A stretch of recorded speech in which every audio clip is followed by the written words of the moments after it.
Bonjour, on va faire l'exercice 47, page 188. Alors, comment calculer le volume en fait d'une tente? Alors, il y a deux éléments en fait. Ici, tu as les dimensions. Et le deuxième élément important à prendre dans cet énoncé, c'est qu'on te dit de calculer le volume en arrondissant au décimètre cube. Mais si tu regardes bien, toutes tes informations sont en centimètres. Donc, nous, on va les transformer en décimètres. Après, il y a autre chose que tu dois savoir. Quand tu achètes ta tente, en fait, on te donne des dimensions, mais ce ne sont pas les mêmes que celles que nous, on utilise au niveau du vocabulaire en maths. Par exemple, ici, dans ta tente, tu vois que la base, c'est ça. C'est-à-dire que c'est un triangle. D'accord. Et elle va être reliée encore à un autre triangle. Ensuite, tu vas relier les sommets qui se correspondent, donc celui-là avec celui-là, celui-là avec celui-là, et celui-là avec celui-là. Donc, en fait, ça y est, ta tente, elle est tracée. Donc tu peux dire que ça c'est derrière par exemple et le faire en pointillé.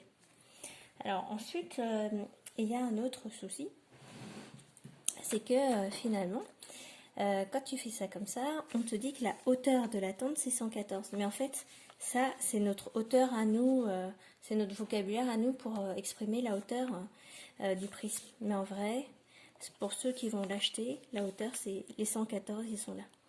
C'est la hauteur de ta tête. Et la longueur de la tente, du coup, ça va être les 198 cm. Que nous, on va appeler la vraie hauteur. Voilà. Pour nous, la hauteur en mathématiques, c'est ce qui relie les deux bases. Donc voilà. Et ensuite, en largeur, 99. Donc je vais mettre la largeur. La largeur de ta tente, c'est donc ça. 99 cm. Voilà. Et donc, à partir de là, tu vas calculer le volume de ta tente. Donc tu appliques la formule, l'aire d'un triangle. Alors la hauteur, donc la vraie hauteur, hein, c'est 198 cm. Nous on transforme ça en décimètres, c'est 19,8 décimètres. D'accord? Je te rappelle ton tableau, centimètres, et là tu as les décimètres. Ensuite, l'aire d'un triangle, c'est base fois hauteur divisé par 2. Donc ton triangle, il est comme ça. Ici, il mesure 99 cm. Et là, il en mesure 114. Donc, la base fait 99 fois 114 sur 2. Alors, sauf que nous, on va tout transformer en décimètres. Donc, 99 cm, c'est 9,9 décimètres. 114 cm, c'est 11,4. Voilà.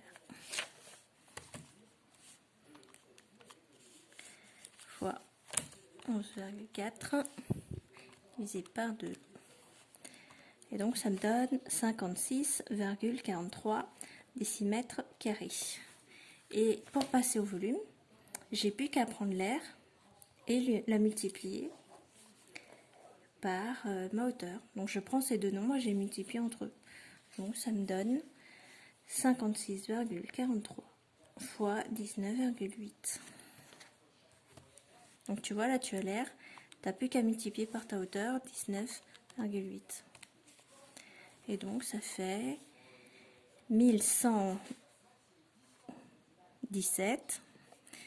Alors il faut arrondir à soit 1117 soit 1118. J'ai choisi 1117 parce que derrière le chiffre c'est 3 et 3 c'est plus petit que 5. Donc je vais arrondir au plus petit, 1117. Et pas par excès à 1118.